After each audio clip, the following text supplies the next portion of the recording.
So I want to thank everybody for coming. The reason we're using microphones, I want to start off by first thanking M-PACT. M-PACT is our local access station, and they have now equipped us with 4 cameras in the back, and there's actually another camera behind here, which we now have multiple views, and this is actually our first time we're going to be taping it with the 4 cameras. I'll be in the back doing that. And the reason why we mic it is because then this goes directly to our feed, and it just gives a much better quality video. But anyhow, just a little background on that. So thank you very much for coming. As Carrie already let my first part of my speech out, is that I did get to meet him when he was coaching my daughter in high school. But we also knew each other because we were working on the same floor, as he was at Sherman and Frederick for a while. And we got to know each other again there. And then I'm not quite sure I recall how I understood your interest in Gettysburg. Not sure how that came about. Maybe. And so I ended up, I have your book right there, please. So he says, I went online and I purchased the book, and I was not a big reader. And I don't want to inflate your head too much here, but I became a reader when in 2010 when I went hiking at the Grand Canyon. And I knew at a certain point in the time there's going to be nothing to do other than use your headlamp and maybe read. So I was heading out the door to the airport, and I said, Pam, my wife, and I go, I need some kind of a book. What? Give me a book. Well, I need something to read. So she gave me Dan Brown, Angels and Demons.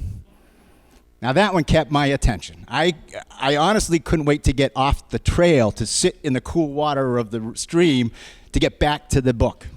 The reason why I'm mentioning that is this kept my interest equally. So, you know, if I'm comparing you to Dan Brown, just accept it. It's only coming from me. But the book really was an interesting way of presenting the Gettysburg battle. And so part of tonight is to let Carrie describe how the book came about, how you did that. But Carrie also has worked on a variety of times at things down at Gettysburg, and I'll let him explain all of that. We will finish with a Q&A, and then following that, there is a special video that I would like to show at the very end. So Carrie Hotelling, we appreciate you being here tonight as our guest author of The Yankees Had Something to Do with It.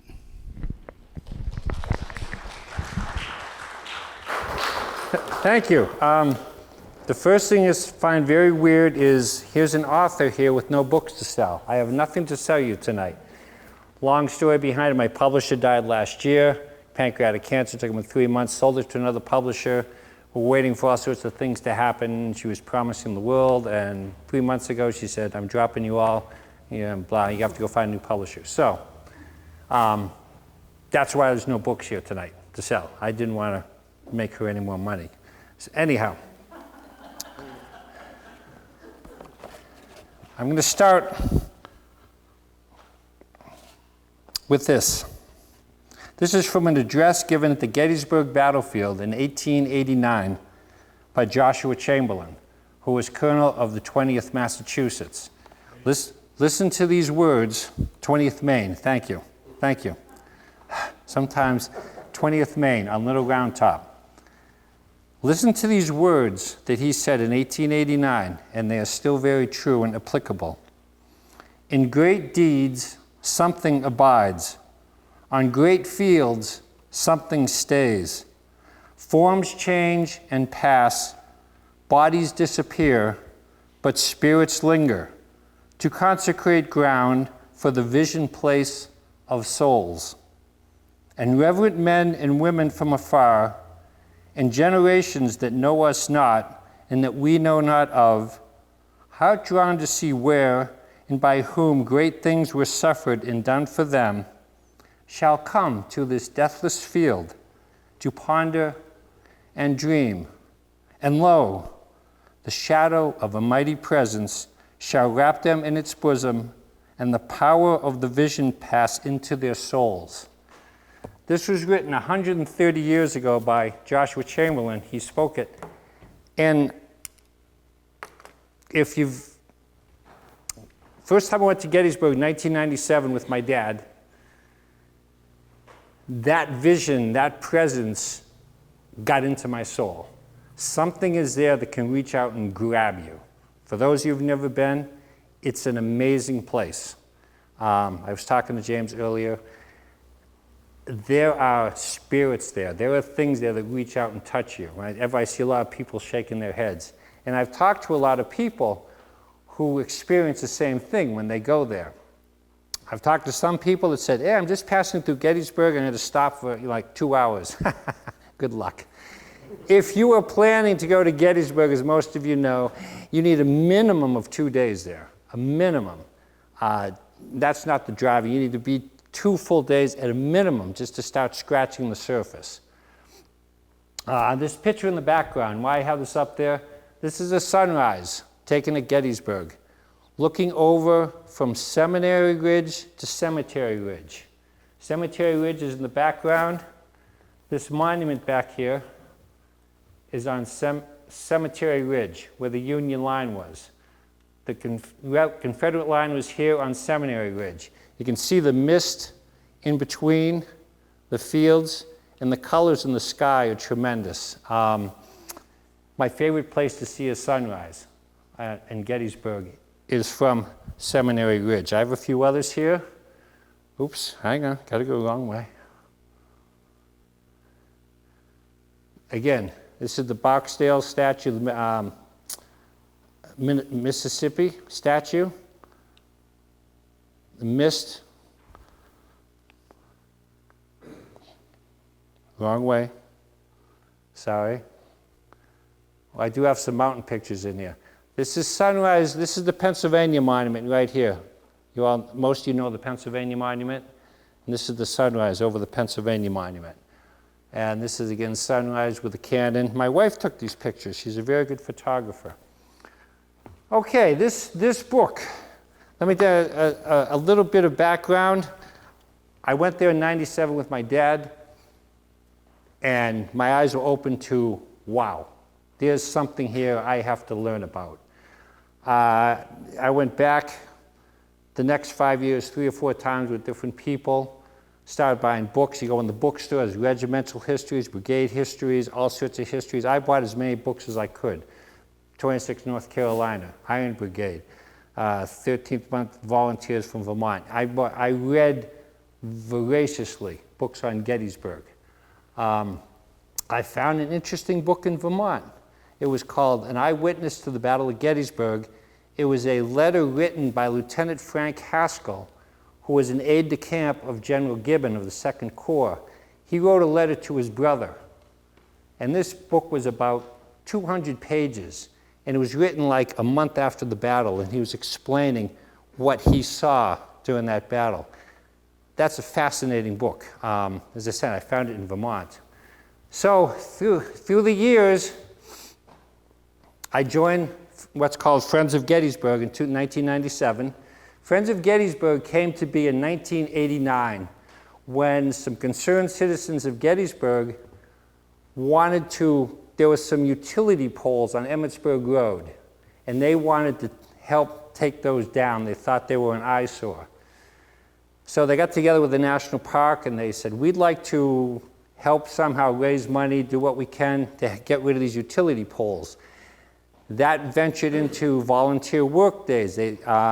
First Saturday in July, they get 250 volunteers to build historic fences on the battlefield, to take down debris, to clean the graves. You can paint buildings.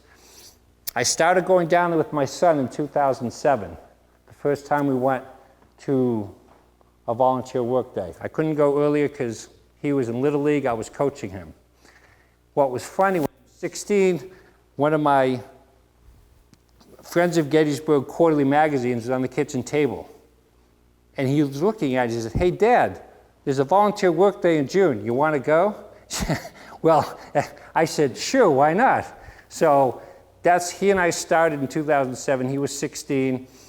We met some people, we've become lifelong friends. Every year in June we meet, 250 people, you pay to work. The fences that they've built, that battlefield looks so much different now than it did in 1997. I do have some pictures of fences up here. We mostly do worm fences. Some years we've done post and rail. Last year we did some stone walls. I didn't make it down last year. So anyway, the purpose of the Friends of Gettysburg, their mission has grown to make the battlefield look as it did in 1863 when the soldiers came, by putting up all these fences, by buying properties that were on the field and tearing them down. You know, they're paying people just compensation. There's some commercial properties they've moved. Lee's headquarters they redid in the last couple of years. They're always doing something.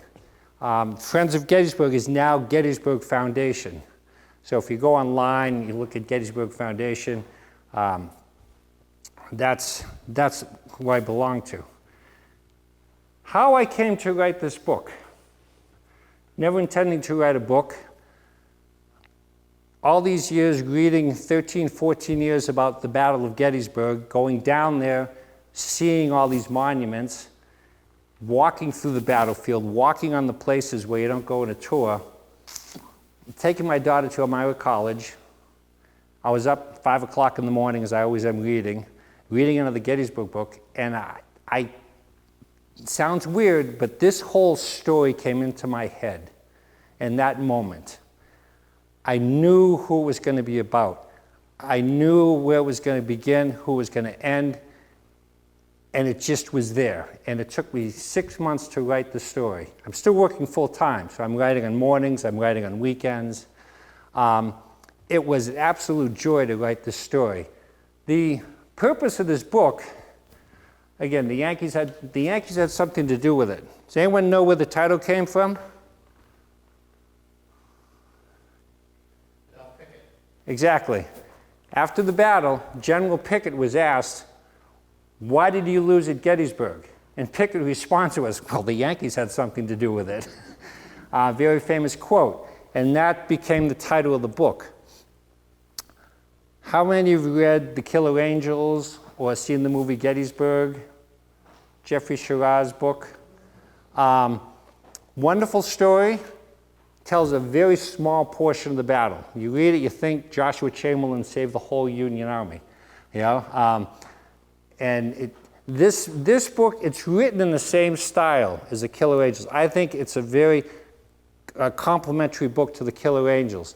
But what I've done is I've used just the Union generals only. And it starts right after the Battle of Chancellorsville, when Hooker made a nice flanking movement, had Lee pinned, and then Hooker lost his nerve, called his troops back, and then Jackson made a flanking move, and Hooker just, he lost his nerve, as he said. But after the battle, there's a lot that happened. A lot of the Union generals wanted him replaced. So this starts right after the Battle of Chancellorsville. You've got Hooker, you've got Slocum, you've got General Meade, you've got General Couch, who was the Second Corps commander. And the first part of the book is going from Chancellorsville to about June 28th. Reynolds was called to the White House, General Reynolds, by Lincoln. Lincoln wanted to replace Hooker. But General Reynolds didn't want the job because he didn't want all the political restraints on him. So what I've done in this book, I've looked at the battle from if you're only the Union generals, what only they knew at the time, what they saw at the time. General Doubleday on day one, he took over after Reynolds got killed. He took over the First Corps. Actually did a very admirable job. But because at the end of the first day, Howard, who didn't like Doubleday, told Hancock when he came up, the First Corps collapsed and my left flank was hanging in the air. So Doubleday got replaced by Meade that night. General Newton was sent from the Sixth Corps to take over the First Corps. But the story was Doubleday, the First Corps actually held, the 11th Corps retreated first. What's interesting, when I was down there 2 or 3 years ago, again, I was reading a Confederate, General Dole's brigade. There's a brigade marker, and they talk about our boys beat the 11th Corps here, and then we wheeled to the right to help beat the 1st Corps over on Oak Ridge. There it is in writing that the 11th Corps retreated first, and the 1st Corps was still holding. So I used most of the books I have on Gettysburg, the official reports, which are now online. You can read about them. These are the general's words, right at, taken a month or two after the battle. And I put them in dialogue form. It's in dialogue form, so there's a lot of interesting dialogue in here. Read you this real quick. Now, this is from Frank Haskells' letter to his brother. But I put it, he's talking with General Gibbon. And this is on July 3rd, when the rebels are coming forward after the cannonade. A little back, Gibbon, and these, the Confederates are coming out of the woods, and one of the soldiers yells to Gibbon, "Sir, should we be ready for Kingdom Come or Libby Prison?" "Neither," said Gibbon. "Today we give them Fredericksburg." Now, Gibbon wrote this in his after-battle report. A soldier yelled that to him, and this is what he yelled to them. So Gibbon and Haskell are talking, and this is what Haskell said. Haskell sat in his saddle and looked at the advancing soldiers, and he turned to Gibbon and said, "Incredible, sir. Wave after wave of legions advancing as an overwhelming ocean tide sweeping upon us. Their bayonets gleam in the sun. They move forward with perfect order as with one soul. They are magnificent, grim, and irresistible. We may never witness such a display again in our lives." Now, that was written in the letter, but I had him speaking it here. So I looked at a lot of sections of the battle that weren't covered in the Killer Angels. General Warren did more to save Little Round Top than Colonel Chamberlain. Colonel Chamberlain did his part. General Warren's role is covered in the book. The 13th, 14th, and 16th Vermont were 9-month volunteer units. They had never been in a battle. They signed up after Antietam. July, they were going to go home. They were 9-month volunteers. This was their first battle. As they were marching into the battle, their uniforms were bright, bright blue. They hadn't been dirty. They had never been out in the field. They were just in garrison duty. And all the other soldiers were, giving them hell, giving them, ribbing them and stuff. But they held their own on both the second and the third day. I looked at their Pickett's charge through the eyes of General Stannard, who was in charge of these 9-month volunteers. So you might see different parts of the battle from this book that you don't see, you don't get in other books. General Meade is in there. General Hunt is in there.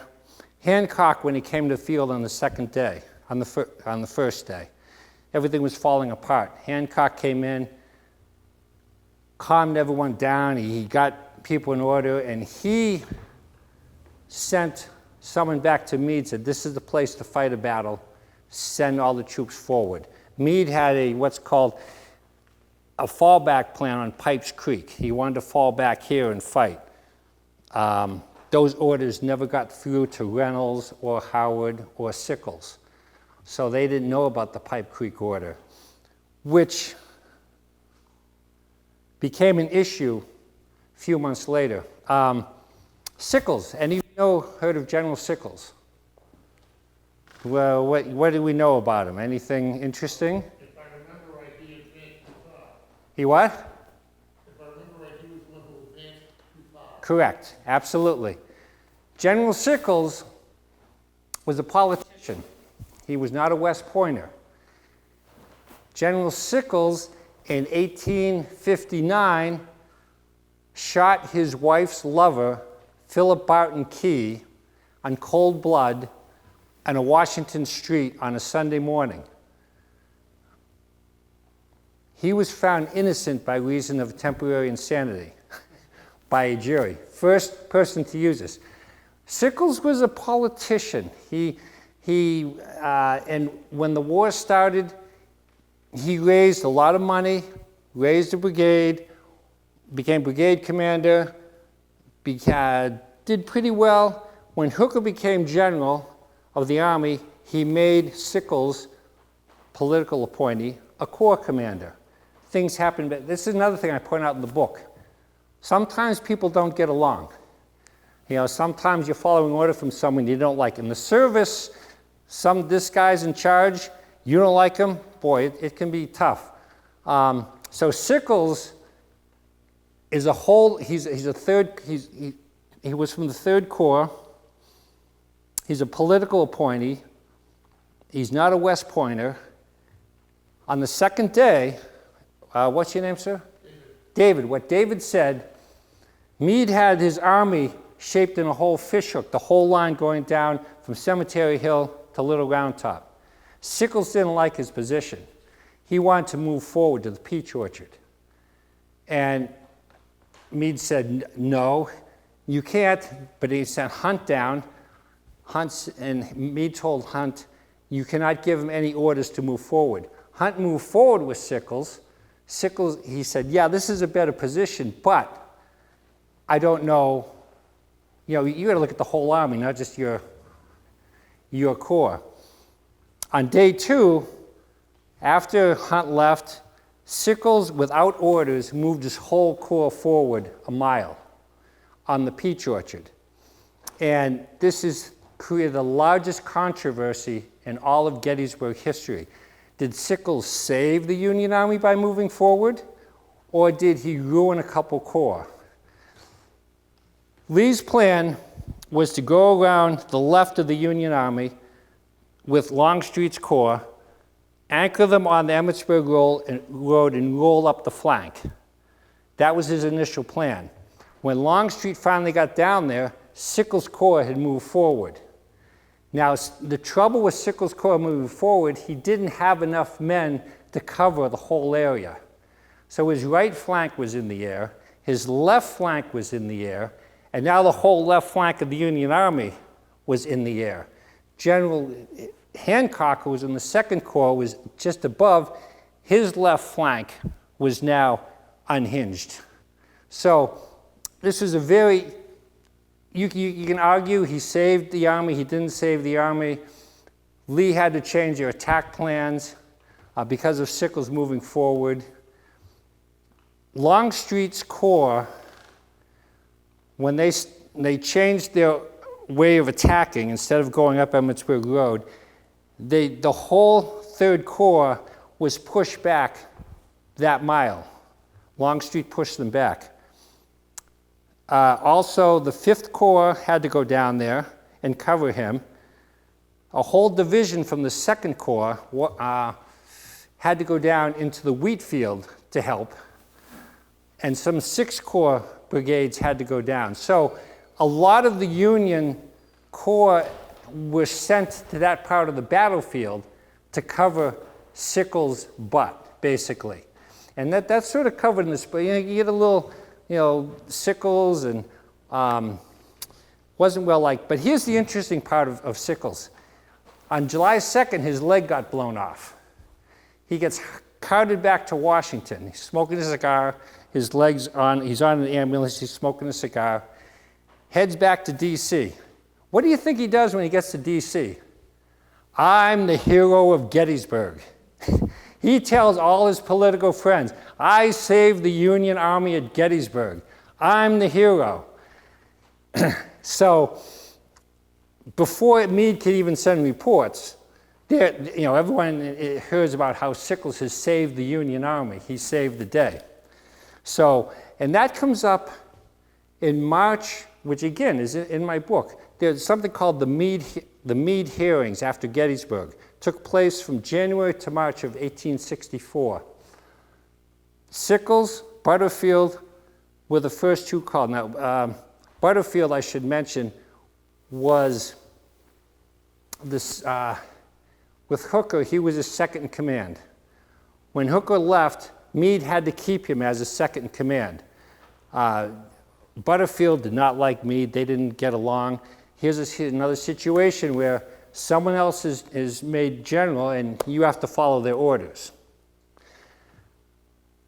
So we go a few months, January and February, they had what's called hearings. The Senate would call generals in. How did the war go? What do you think?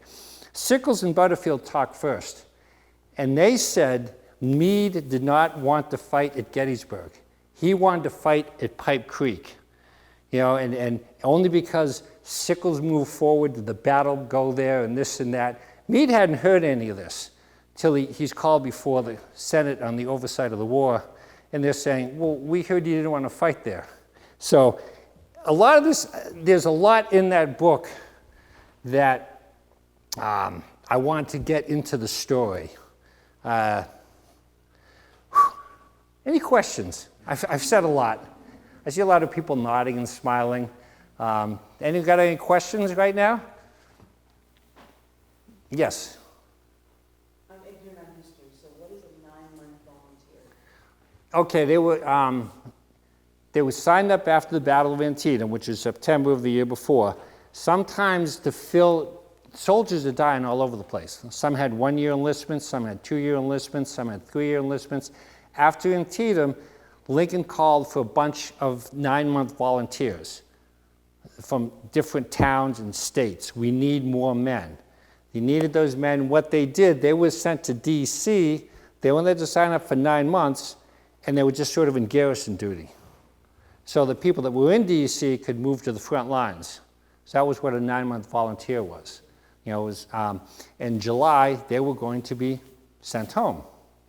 And from you read about them, they didn't shirk their duty at all. Interesting story about the 13th Vermont.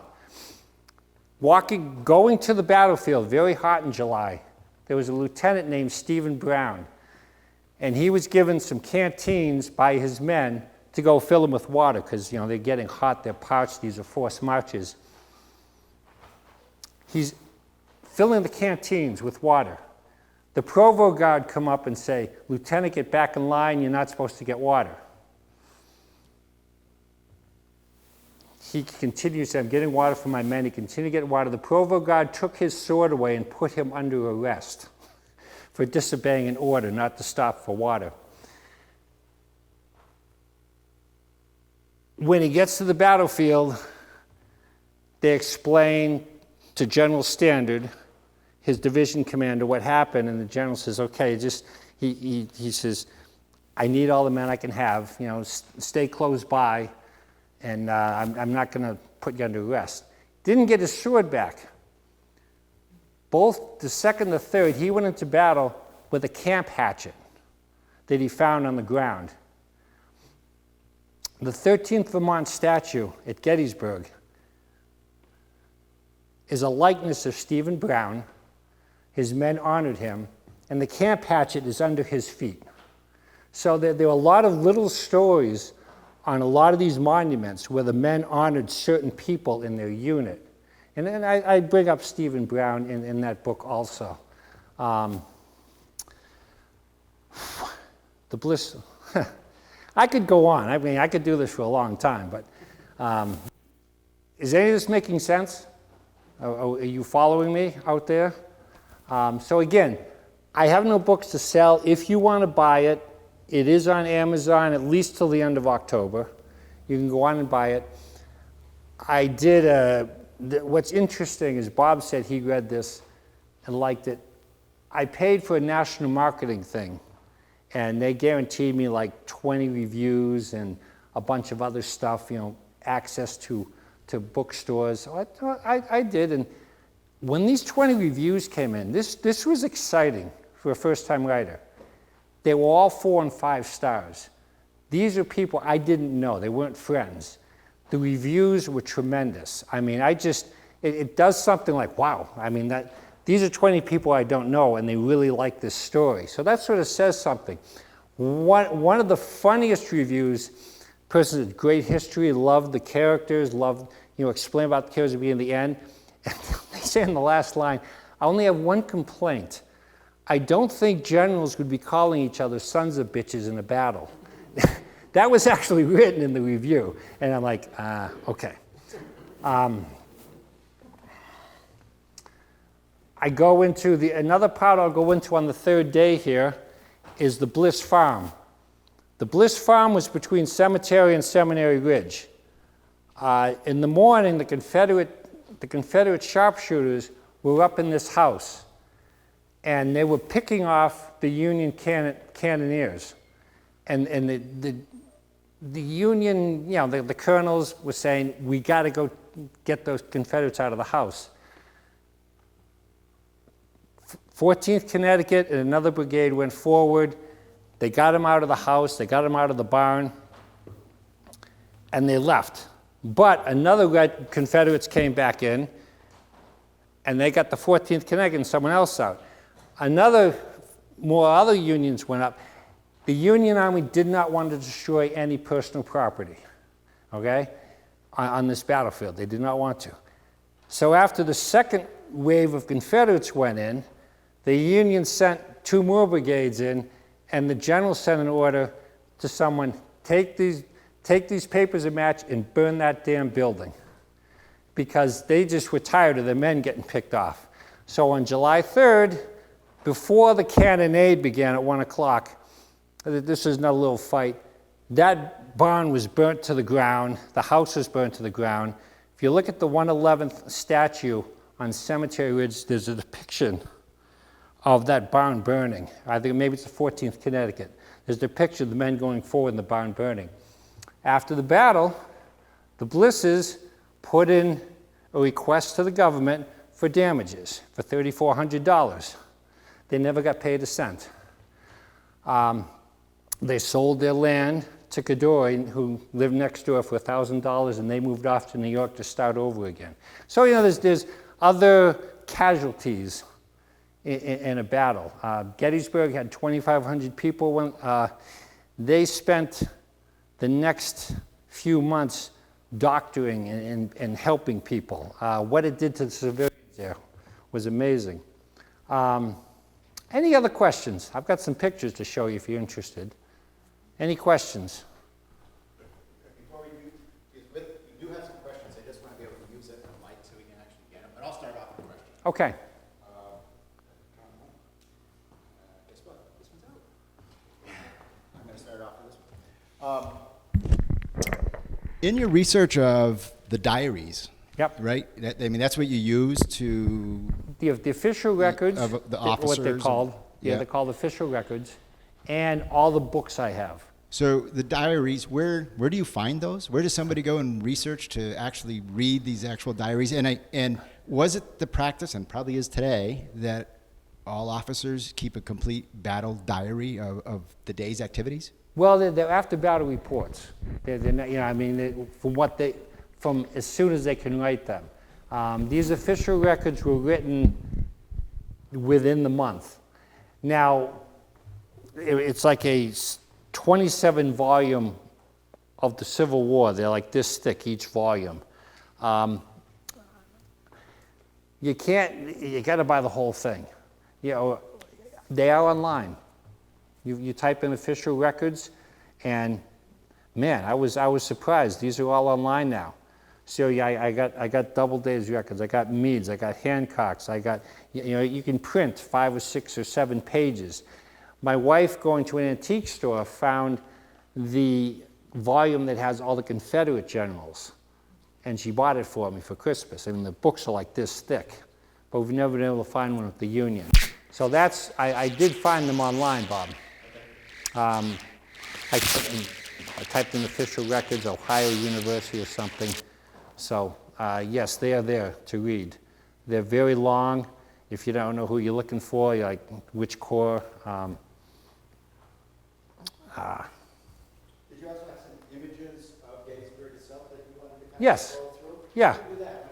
All right, I've got some slides here of Gettysburg. There are some White Mountain pictures I'll go through real quick. This is sunset over Gettysburg. A friend of mine sent me that. This is Cannon Mountain. Sorry about that. You know, sometimes things. Okay. This is General Buford's statue on the first day. See the fences beyond him? That's called the worm fence. Those were built in 2012. This is Chambersburg Pike looking west. General Buford, if any of you remember, was the cavalry screen for the left wing of the Army. Reynolds was in charge of the left wing. He had the 1st Corps, 11th Corps, and the 3rd Corps. He was marching up to the left. Lee and the Confederate Army was all to his west, except for Ewell, which I know was up by Harrisburg and New York. Buford was the screen. Cavalry was used a lot of screens in the Civil War. Big controversy, Lee lost Stuart. Lee had other cavalry besides Stuart. Why didn't he use them? Who knows? But anyway, this is General Buford's statue with its binoculars. This is on top of McPhersons Ridge, which is about a mile west of Gettysburg. General Buford, over here, way over here is Hare's Ridge. Now, when Buford rode into Gettysburg, he saw the ground, the Cemetery Hill, the Little Round Top. That whole ground would be a wonderful place to entrench an army. And it was he told Reynolds that this is where we need to fight. And you'll see some other pictures why. So he put his cavalry to the west and to the north of Gettysburg on June 30th, and he was going to hold off the Confederates as long as he could. What they did that with cavalry, 3 guys would go forward with a 7-shooter carbine rifle. 1 person would be back to hold the horses. Okay, that's how the cavalry worked. He held them off till the 1st Corps the actual first shot was way out here on Hare Ridge when General Archer and General Davis from Hill's Corps came down. Now this is sort of the same, just turning around looking back toward Gettysburg. Gettysburg over down in here.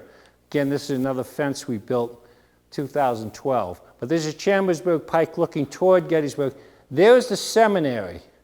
That's the seminary, the cupola in the seminary where Buford watched the fight from on the first day.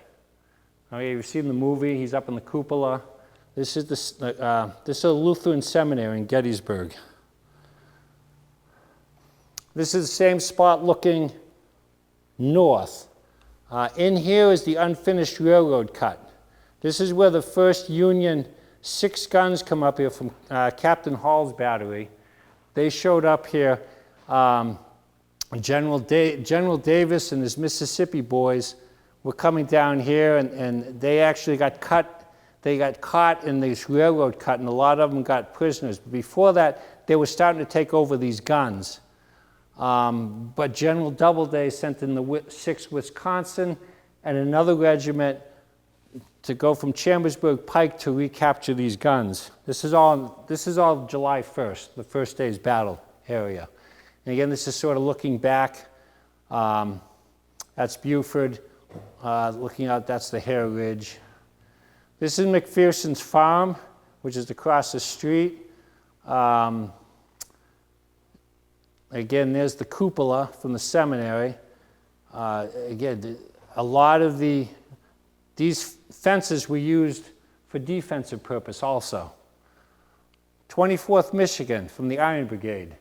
James probably knows about this. They took the #1 killed in action for the Union Army was the 24th Michigan. They were from the Iron Brigade. And this is looking over to the seminary again. This is from about where the 151st Pennsylvania was. Another shot. And this is, there's the Buford statue there, where we were at before. This is McPherson. This is the top of McPhersons Ridge, named for the person that owned the farm here. And we're only halfway to the cemetery. In Gettysburg, you'd have Hare's Ridge, and then it came down, and then you have McPhersons Ridge, and then it would swoop down to Seminary Ridge, and then it would swoop down again to Cemetery Ridge. And right now, we're sort of in the swale between McPhersons Ridge, and behind is Seminary Ridge. That's looking down into the railroad cut. Again, this is all on the first day. That's General Wadsworth, I believe. Yeah, First Brigade.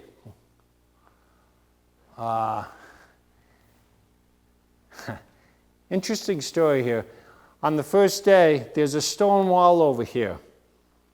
General Baxter had his men laying down here. Colonel Iverson from a Confederate brigade came across this field came over here across this field without sending any skirmishers out front. The Union were all down behind a stone wall over here. Iverson came across this field. They thought they were just Union in here. They were going to come in here and flank. They got about 50 yards from this wall, and the Union general said, stand up and fire. Now, according to a Confederate person the next day, 78 men in the front row were shot, and they fell. 3 forward, 75 backwards. Their feet were still in line from the first volley. His brigade suffered tremendously. He didn't send out skirmishers, and the Union, hey, they hid behind the stone wall. Good for them. Now, now we're on Seminary Ridge, where the Confederates were. Over here, this is Cemetery Ridge. This is probably the copse of trees. This is looking across the fields where Pickett's charge went, okay? It's a mile of fields with all these broken fences. Have any of you ever seen Ken Burns' Civil War? One of my favorite quotes, of course, Shelby Foote was in that a lot, but Shelby Foote talks about there was a Virginia soldier when they were in the field in the cannonade on July 3rd. He saw a rabbit start running away, and this soldier said, "Run, old hare. If I was an old hare, I'd run too." So that's one of my favorite Shelby Foote quotes. And I can tell you the number of times I've been out here at sunrise and I see a rabbit scurrying, and then that quote just goes through in my head. And, Shelby Foote said, they weren't all, we want to march forward. Remember, they had provost guards behind them making sure they went forward. A majority of them, died with their face to the enemy. But this, when you stand here on Seminary Ridge and look across the Cemetery Ridge, you go, they walked across that with cannon coming down on them. It's absolute. Why would Lee do this? Why did he decide on this charge? A lot of interesting theories on that. Again, this is the Cadoi Farm. This is Little Round Top up there. This is most of what they saw. The Little Round Top, there's Big Round Top. The Union line was all in here, and from there all around here up to Cemetery Hill, and they hooked around to Culp's Hill. Wonderful defensive position. Who would want to attack across those fields? He is even a better view. This is General Meade's statue. This is generally where the area of the copse of trees was. Pickett's charge, General Lee had about 13,000 men, and as they were moving forward, he wanted them to focus on this copse of trees. So as they're moving forward, they're going like this. He wanted a big hammer toward the center. And naturally, they're not the trees that were there in 1863, but these trees right here, these trees are at the angle of the stone wall right here, and that's the copse. General Armistead died up here. See all these fences in here? Those are tough fences to climb over and break down. You don't just push them over. The Bliss house I told you burned was somewhere in here on the third. This is looking over toward the peach orchard. This is Sherfy's farm. This is the area where Sickles came forward to. This is looking from where Barksdale and his Mississippi Brigade went forward against Sickles' Corps. Another thing the Friends of Gettysburg did, the peach orchard down there, they replanted it in 2009. So there's actually peach trees down there now. If you go every year, you're going to see something different. Again, this is looking Sherfy. This is all the Union line up in here. You're looking from Seminary. This is right in front to the left of the Lee statue. where he ordered Pickett's charge. A lot of you can walk up. We've walked this. They cleared this for you so you can walk. My son got like 48 ticks on him when he walked it. Even though it's, but again, you can see there's undulations, it goes up and down, but this is the view again. This is, how many of you want to march across that in wool in a July heat and attack that, you know? Not me. There's another view. Some of these are just, now this is Cemetery Hill. The Union line went up like this, and it came around like a fish hook. And at the northern end was Cemetery Hill. This is coming around. If you can see the drop-off down here, I got a few more pictures. This is the lunettes here. This is Stevens Knoll. This is Culp's Hill over here. General Slocum is right there. This is looking down. On the night of July 2nd, two divisions of Confederate came up that hill. They swooped up, they came up the hill, and they took over these guns. And they were in the guns. They had them. The trouble was there was no support.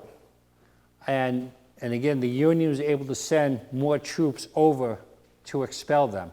General Rhodes never moved. Interesting. We don't know why. Right, James? He's just, Rhodes. But, so these guns were taken by the Confederates. But another reason for the victory at Gettysburg, General Meade had interior lines. He could get his troops to holes in the line quicker. Lee was on the outside. It took a lot longer for him to get troops to an area where he needed them. And also you have to remember, you give an order from here, it has to be ridden over on horse over to there. Once they get the order, the battlefield may have changed from when the order was given. Someone once said, once a battle starts, it takes on a life of its own. And of course, the orders that were given by horseback. And this again, look, here's the hill they came up on Cemetery Hill. See the nice fields of fire also. That's looking out from Cemetery Hill. This is looking at the peach orchard up Sherfy Farm. This is where Sickles brought his men forward into this fence and around here, and they just didn't have enough men to cover the whole area. Cadore Farm is up here. That's the Sherfy Farm. This is the peach orchard. Some of these. This is a very interesting picture I want you to look at. This is the Bushman Farm. This is Little Round Top. This is about the view General Hood had on July 2nd when he was ordered to take that hill by Longstreet. Okay? A famous quote in the movie, General Hood goes, "General, they don't need bullets, they can just throw rocks down on us." General Hood 3 times protested to Longstreet that he did not want to make this attack. And Longstreet 3 times said, "I've argued with General Lee, I've argued with him, and these are our orders, we have to follow them." So this is where Law's Brigade, the 15th Alabama had to come up over Big Round Top and come down here. Another fascinating story about Law's Brigade, the one that fought against Chamberlain, the 20th Maine. They woke up at 3 o'clock in the morning, had to march 20 miles to get to the battlefield. Then they had to march down, then they had to march up over the Round Top. It's 4 o'clock in the afternoon when they start attacking Chamberlain. They've been up for like 13 hours without water, and they're tired. You know, that's not really portrayed a lot in the movie. So, you know, General Longstreet looked at this is the Little Round Top. This, if you ever stand up there and look down, I think I have a couple pictures. But this shows, and actually Longstreet's men started here, got to the Devil's Den. They actually made it to the base of Little Round Top. They pushed Sickles' Corps all the way back. Longstreet called the best 3 hours of fighting his corps ever did that day. That's Big Round Top, which is over here, which Law's had to go over and come down. 1st Minnesota. On the second day, the Union line was collapsing because all these troops had to go down south to save Sickles. The line was getting thin. This is part of Lee's plan. We're going to take reinforcements and send them over there, and then Lee's going to hit the middle. General Hancock saw there was a brigade of Confederates coming over across from Emmitsburg Road. He had this brigade here, 1st Minnesota, led by Colonel Colville. Hancock had nothing else to do. He said, Colonel, go attack that brigade. 262 men went forward against 1,300. They came back with 42 at the end of 20 minutes. But they stopped that brigade from coming forward. They stopped them down the creek.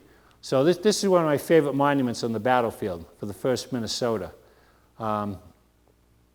Very, very, in fact, from what I read, after the battle, after Pickett's charge, 28 battle flags, Confederate flags, were captured by Union regiments. Only one has not been given back. It's hanging in the Minnesota Capitol because of the brave men of Minnesota. Now, this was as of 10 years ago, but all the other Confederate battle flags were sent back, except for the one in Minnesota Capitol. They're a very impressive monument there. This is looking from the top of the Pennsylvania Monument. This is sort of the Union line you see here. There was stone wall up here, then post and rail fence, and this line went all the way down to Little Round Top. These are the fields Pickett's men came across. Now the Union was entrenched all behind here. And this is looking the other way toward Little Round Top, which is up here from the top of Pennsylvania Monument. I don't know what that is, don't know what that is. This is looking down the Union line. And again, you're about at the copse of trees are here, and there's Little Round Top. It's about 5 miles south. That's how big this field is. Oh, what did we do? Hello. I hit something.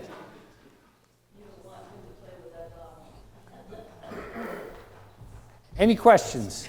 Yeah, redirect. Any questions? Yes. Does Gettysburg still have the electronic map? No. Okay. Great. Did you ever see it? Yeah, it's great. It was wonderful. They built a new visitor center about 8 years ago. Because, again, the old visitor center where the map was on the actual battlefield. And part of Friends of Gettysburg is moving it where the old cyclorama was. Remember where the cyclorama was? That building's all gone. Long fight with the people that built it. They wanted to say it was architecturally significant. It basically came down to money. They wanted the government to pay them more money to take it down. It eventually got taken down, but there were legal battles. Lawyers made a lot of money and eventually got taken down. The cyclorama was rebuilt in the new visitor center.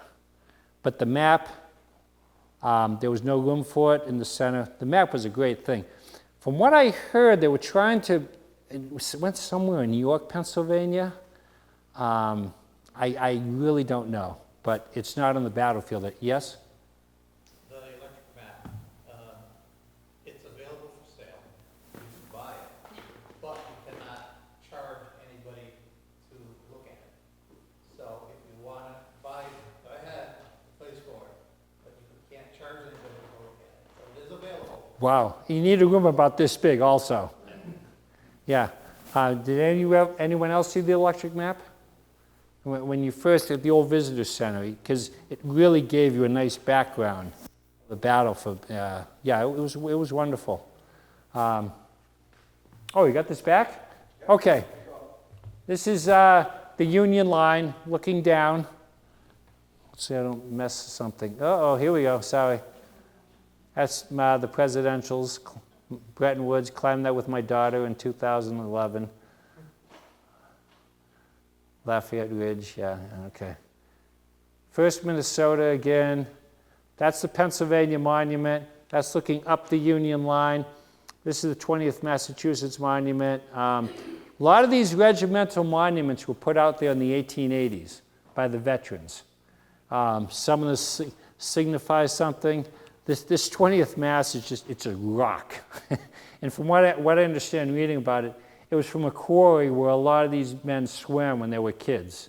So that was the significance of it. That's the Cadore Farm, which you can see from, that's between Seminary and Cemetery Ridge. Yeah, there's the 20th Mass. Nice monument, huh? Like a rock. It's great, isn't it, Jim? You look at it, you go, okay.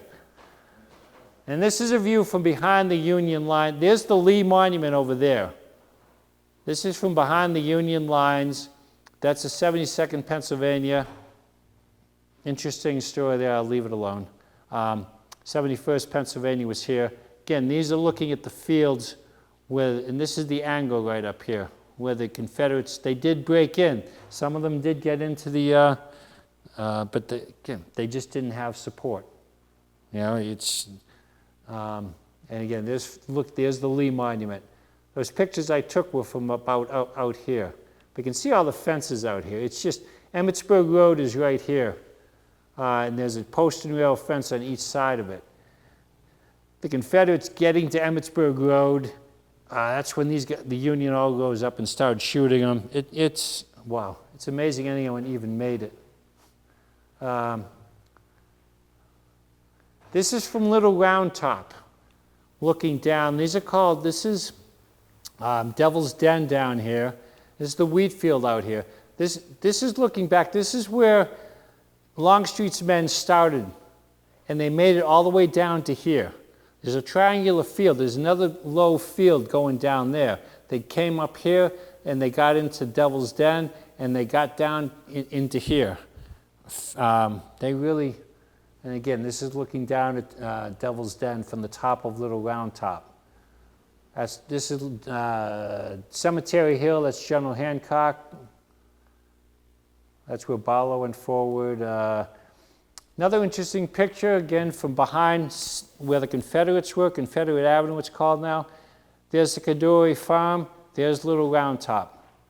You can see these fields all in here. It's just, it's a pretty amazing place. There's another picture. The angles up in here. These fences, a lot of these we built in 2009. It was rain like for a week before. We had mud up to here all day when we came out of the pictures. It was a fun day. Looking over it, again, Little Round Top, Cadore Farm. I got a lot, same sort of, there's General Meade. Looking at the fields. The Mississippi statue. Barksdale's brigade did very well that day. Sherfy Farm. Any questions? I don't think there's any other. Yes? How long will your book be available on Amazon? Till the end of October. Didn't I Till say the that end in the of microphone? October. He's actually got it. He's got it.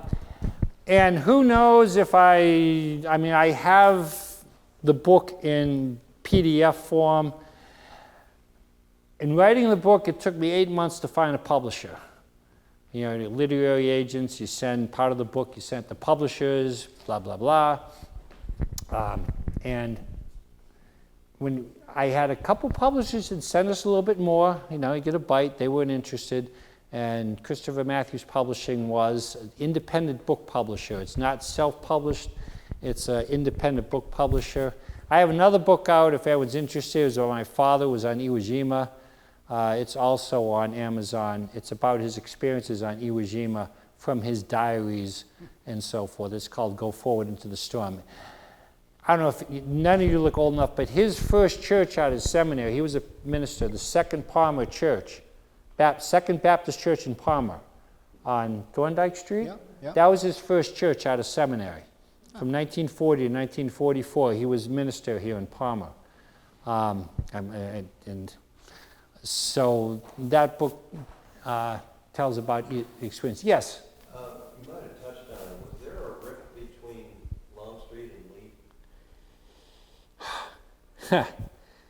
There were, it's interesting. Repeat the question. Just repeat the question. He asked if there was a rift between Longstreet and Lee. I wouldn't say there was a rift. From what I've read, Longstreet was guaranteed when they came. Longstreet was a defensive fighter. He liked fighting on the defense. Lee, he understood they were going to come north, find some good ground, and put their army on it. So have you seen the movie Gettysburg? Longstreet wanted to go around, because everyone knew if the rebels got between the Union Army and Washington, everyone in Washington would be screaming, get back here and protect Washington. It wasn't really a rift. Right before this battle, Jackson got killed at Chancellorsville. Lee had Jackson, he had Longstreet, two entirely different types of generals. Arguments, if Jackson was at Gettysburg, would they have won? The rift came after Lee died in 1870. While Lee was alive, no one could say anything bad about him, or he would not let anyone say anything bad about his subordinates. Longstreet, after the war, I think he was best man at Grant's wedding. They were good friends. After the war, said, we lost. Get on with our lives.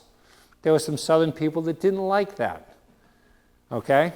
And, to this day. What happened, the controversy came after Lee died.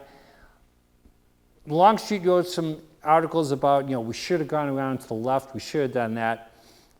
General Early, Jubal Early, was the first one to exfoliate Longstreet and said Longstreet didn't attack soon enough. Early was a big, he was a loud personality. He said Longstreet took too long on July 2nd to attack. Longstreet was the reason we lost the battle, not Lee. So a lot of that came up after. As a matter of fact, there was a statue of Longstreet at Gettysburg, did not get put up till 2001 because of such controversy. A lot of Confederate generals didn't want Longstreet. And the reason was, after the war, he just said, we lost, let's get on with our lives. And that really, that's a lot of what I've read. So it really wasn't a rift, it was sort of a misunderstanding. Lee wanted to attack. Some people say he was just tired of the war. He had his strongest army at this point. Let's take him down. Quite possible. Quite possible. And they had, you go back a year, they had not lost a battle. And they had pretty much, and even Lee, after the battle, he went, this is all my fault. I asked more of my men than I thought. After the battle, he wrote to Richmond. Lee said, I will resign if you want me to. I felt these men could do anything. If any blame for this battle, it should fall on me. So I don't think there was a rift. I think, Longstreet felt they were going to have a defensive war. But I don't think you could have a defensive war going to the other country because they could just surround you and cut your supplies off. So there's that also. So not a rift, but I think they each wanted to fight differently. And as Longstreet said, once he like he told Hood, I argued this with him. I wanted to go around, and Lee was saying no, and Longstreet saying once his dander's up. So, yeah, it wasn't a rift. It was just two different ways of looking at it. I think one of the amazing things, kind of to fathom that you have 13,000 troops going in as a charge is pretty amazing. That you have that many people out there, and many of them probably dying. Yeah. How many at the beginning? I think he asked how many had been to Gettysburg, and I didn't see how many shows there is. How many have not been to Gettysburg? Okay, so it is a must. I was one of those who showed up with our family because we thought it was just a field, and we showed up at 2:00 in the afternoon. Big mistake. And you're right. You need 2 full days there. And I think one of the things, and I believe they really have made an effort to keep the battlefield the way it was, trying to keep the growth down, yes, just the way it was back then. when I go to any of the history things, I try to morph myself into the time. So what I think you need the time to do is to set yourself up at these different areas and just kind of sit and contemplate and think about what transpired there. I mean, it is just such an awesome place that I definitely need to go back. My brother-in-law was there, and he did his bike ride, and it was dusk, and he was going by Devil's Den, and he just said, I gotta get out of here. Because he was just like creepy. I mean, you talked about, the spirits or whoever is there. He says, he just hightailed it out, biked as fast as he could. But it is a very amazing space to be. So, are there any other questions? I do want to play one video before we leave. Do you have any other general questions? The video is a song called Tell My Father, and it was from a Broadway show, Civil War. And let's see if I can cue this up, and I'll play that for you. It's a very dark image. It's not the one that I wanted to play, but it's the one you're getting. Let's see if I can cue this right.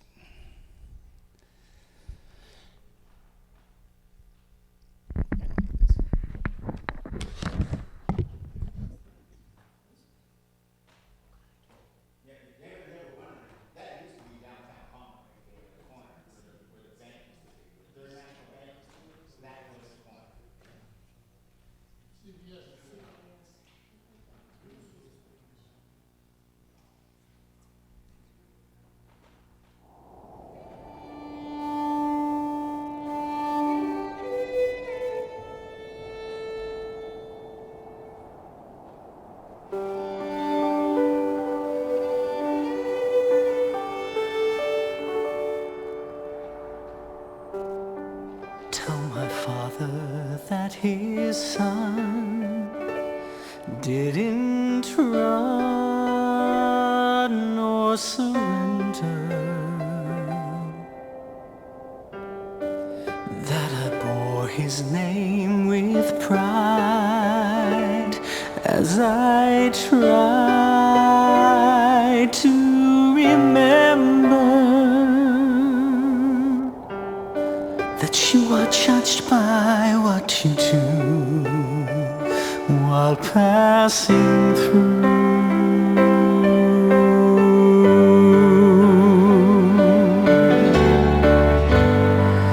As I lay 'neath fields of green, let him lean on your shoulder.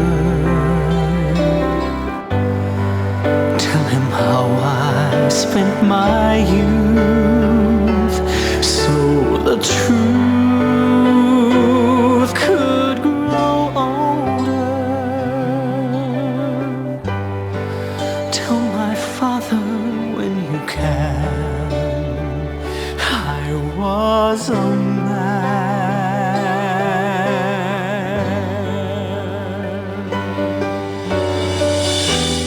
Tell him we will meet again where the angels learn to fly. Tell him we will meet as men, for with honor did I die.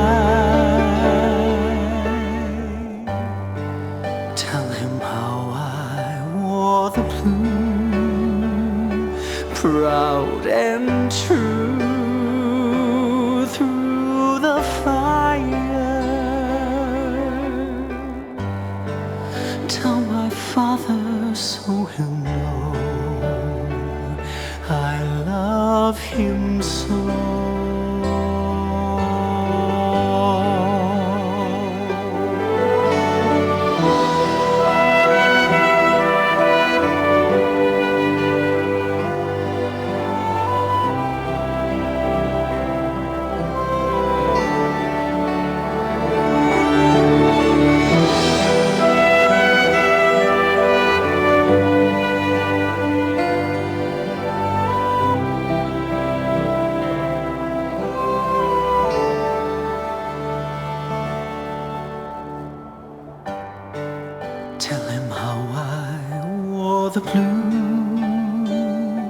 proud and true,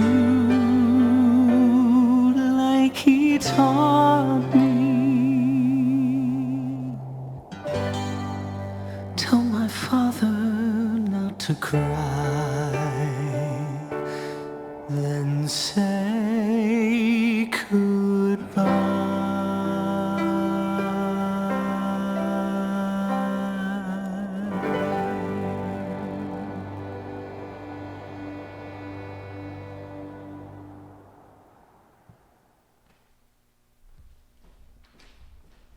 One General Avery, who was one of the brigades that attacked up Cemetery Hill for the Confederates, he got shot down, and he wrote a note, and he said, gave it to one of his adjutants, says, tell my father I died with my face to the enemy. A lot of honor in these people back then.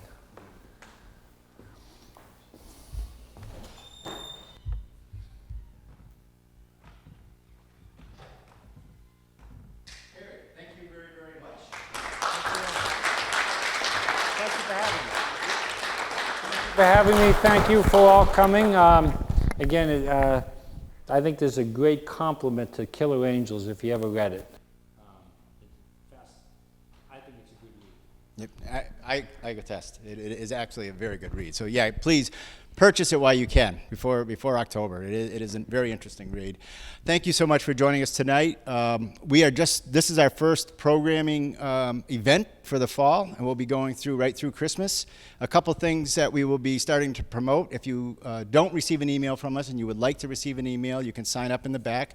There is also a free will donation jar, big glass jar back there if you're so inclined. Some other things that are coming up, we are doing a 60th anniversary of Motown, and that is going to actually be held at the Palmer High School. Originally it was going to be a fundraiser for us, but we are actually now turning it into a fundraiser to help the high school replace their track. So we're really trying to engage the whole community, those who like Motown, and then we're going to do an after party here with dancing. And then another event that we have, we're planning on doing a polka night, which would be a Polish food night along with a polka band. And we have a 70, is it, Sarah, the good acoustics, around the 70s, 60s, 70s songs? Yeah, it's a request night. Yeah, 60s, 70s, but it'll be you can text them what requests you want off of their sheet. Please help me out, Sarah. What other things do we have coming up? Well, we have, so one of our major festivals is our Tree Fest, and if you look over, there's a couple pictures over here. This whole room is transformed into trees and wreaths that then get raffled off, rather, and that is one of our major fundraisers for the event. And we are actually going to do a Friday evening, to kind of give the ambiance at nighttime with all the lights on. A lot of times it's during the day, but we're going to do a Friday evening to give an added ambiance. So, again, our emails will be sent out to let you know of the things forthcoming. So thank you once again, Carrie. Again, thank you very much. Being a good friend, being a great author. So thank you. And being a good soccer coach, too. Thank you all. Have a safe ride home.